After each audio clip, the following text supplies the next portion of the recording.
warahmatullahi wabarakatuh. Saya Helvia Desiana Putri dengan NIM 2416030122 dari Prodi Manajemen Bisnis Syariah kelas D, Fakultas Ekonomi dan Bisnis Islam UIN Imam Bonjol Padang.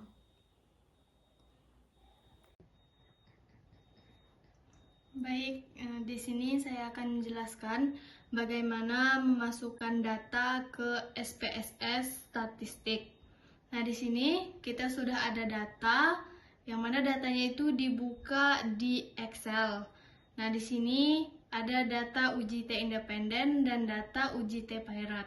Yang pertama, kita akan memasukkan data yaitu uji T independen. Nah, di sini ada nilai statistik metode student center dan nilai statistik metode teacher center. Pertama, kita akan mengcopy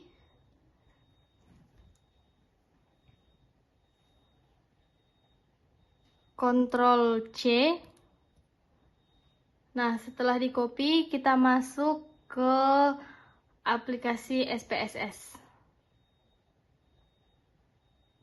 Nah, di sini klik kanan, klik paste with variable names. Nah, di sini datanya sudah tersalin semua. Itu nilai statistik metode student center dan nilai statistik metode teacher center. Nah, setelah itu yang pertama kita melakukan data statistik descriptive frequency. Klik analyze, descriptive statistik, frequency. Di sini kita akan pindahkan jenis kelamin ke dalam variabel. Di sini kita akan membuat diagram. Klik chart, pie chart, continue, oke. Nah, di sini kita sudah menemukan yaitu valid itu adalah jumlah responden, jumlah keseluruhannya itu ada 49. Nah, di sini jenis kelamin antara laki-laki dan perempuan kita bisa lihat yang laki-laki 28 dan perempuan 21 dan total semuanya adalah 49. Dari diagram di sini kita dapat lihat lebih banyak laki-laki daripada perempuan. Lanjut, klik analyze, descriptive statistik, frequency.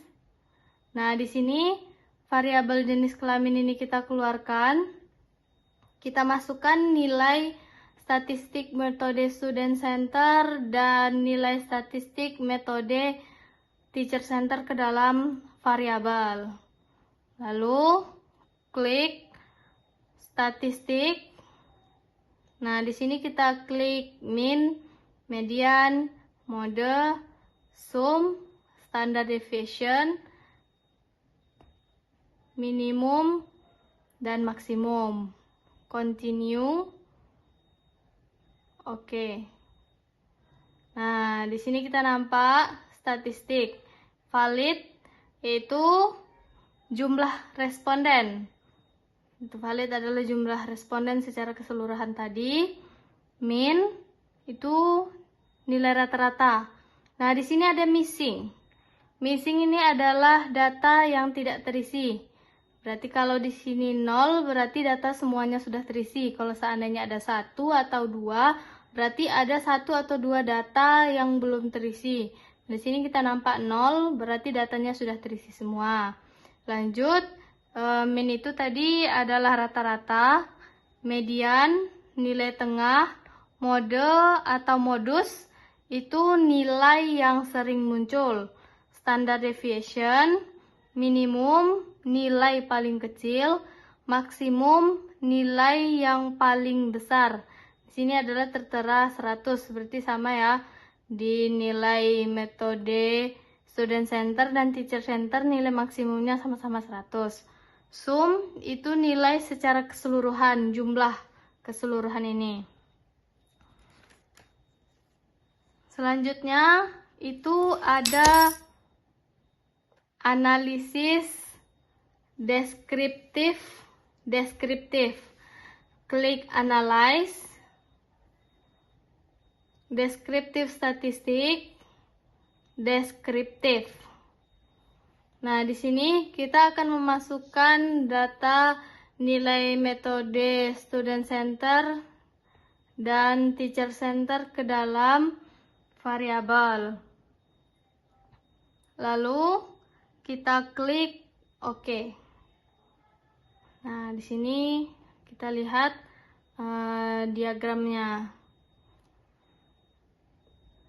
Yang kedua itu ada analisis perbandingan, di mana analisis perbandingan ini kita membandingkan nilai student antara laki-laki dan perempuan, mana yang lebih tinggi.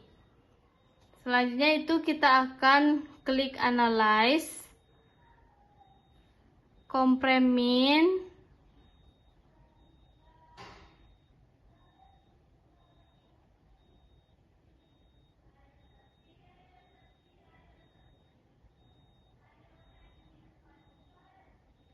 independent sample t-test, klik. Nah, di tes variabel kita akan masukkan nilai metode student center dan nilai metode teacher center. Nah, di grouping variabel kita akan masukkan jenis kelamin. Di fin itu grup 1 kita buat L, huruf besar yang menandakan laki-laki, P, huruf besar yang menandakan perempuan. Itu harus huruf besar semuanya. Continue. Oke.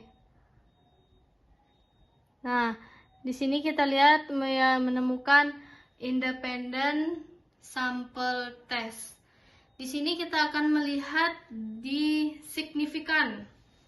Nah, di signifikan ini kita lihat seandainya kecil dari 0,05 berarti terdapat perbedaan antara laki-laki dan perempuan pada statistik metode student center ataupun metode teacher center.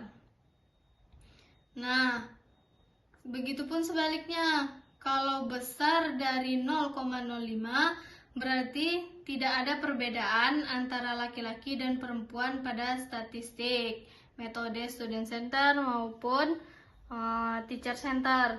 Nah, di sini kita bisa lihat di metode student center itu signifikannya adalah 0,899. 0,899 itu tandanya besar dari 0,05. Nah, di teacher center ini 0,896, berarti itu besar dari 0,05. Kalau besar dari 0,05 berarti tidak ada perbedaan antara laki-laki dan perempuan pada statistik metode student center dan metode teacher center. Nah, itu adalah analisis deskriptif dari data uji T independen. Selanjutnya, tadi ada 2 data. Kita masuk ke Excel. Nah, di sini ada data uji T Pirate. Di sini kita akan mengkopinya. Kita copy, lalu Ctrl C. Nah, masuk kembali ke SPSS statistik. Klik File, New, Data.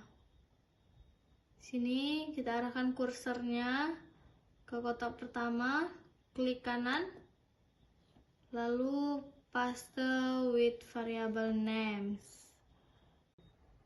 Nah, di sini semua datanya sudah tersalin dari Excel tadi, yaitu ada jenis kelamin laki-laki dan perempuan, nilai statistik sebelum diberikan tutorial, dan nilai statistik setelah diberikan tutorial.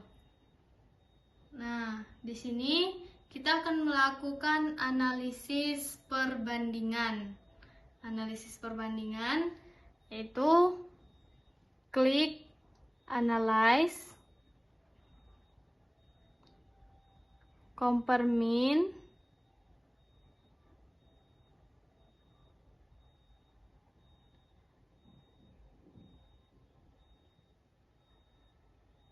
klik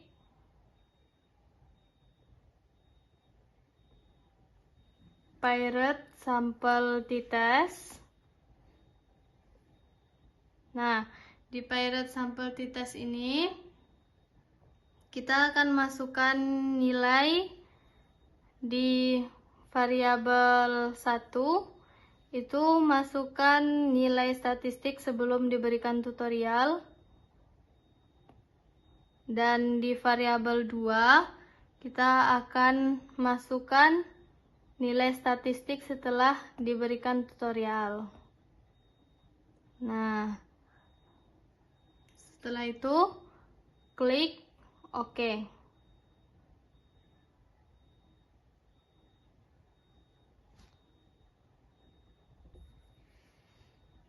Nah, di sini menemukan yaitu Pirate Sample T-Test. Di sini kita lihat di signifikannya.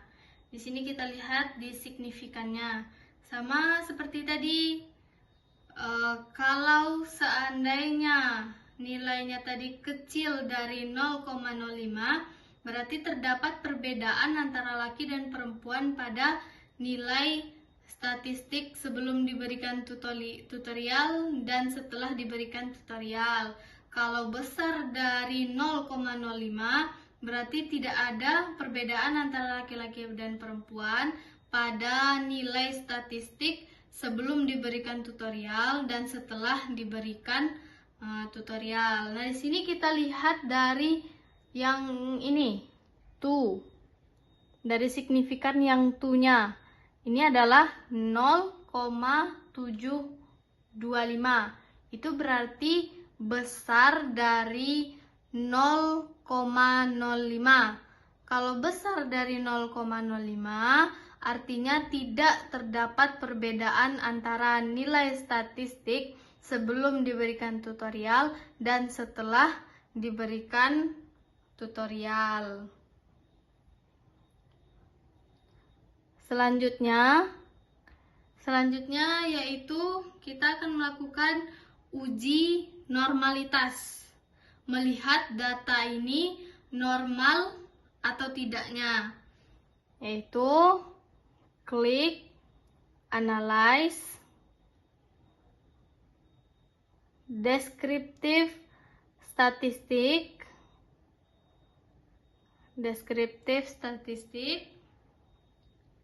klik Explore,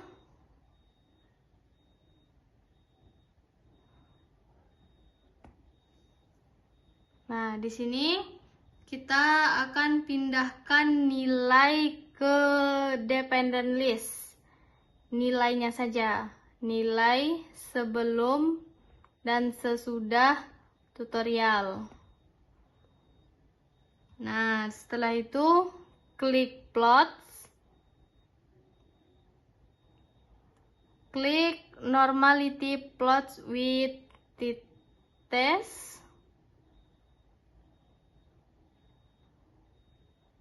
lalu klik Continue. Oke.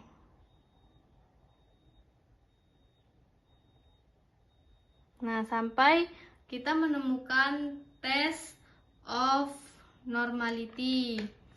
Setelah kita menemukan test of normality, yaitu data responden kecil dari 100, itu kita lihat ke Shapiro wheel. Kita lihat dari Shapiro wheel. Nah, kalau lebih dari 100, itu kita lihat ke Kolmogorov, Smirnov. Nah, kita lihat ke situ. Nah, di sini data respondennya itu adalah 49. Maka kalau 49 itu kecil dari 100. Kalau misalnya data responden itu kecil dari 100, maka kita lihat ke Shapiro wheel. Nah, ini dia. Shapiro wheel berarti kecil dari 100. Nah, kita lihat ke signifikannya. Kita lihat ke signifikannya. Kita lihat ke signifikannya. Signifikan di sini adalah 0,014.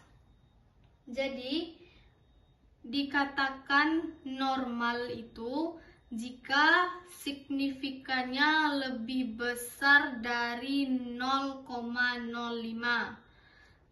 Kalau kecil dari 0,05 berarti tidak normal. Jadi kebalikan dari uji T independen tadi. Nah, di sini kita melihat di signifikannya yaitu 0,014. Itu tandanya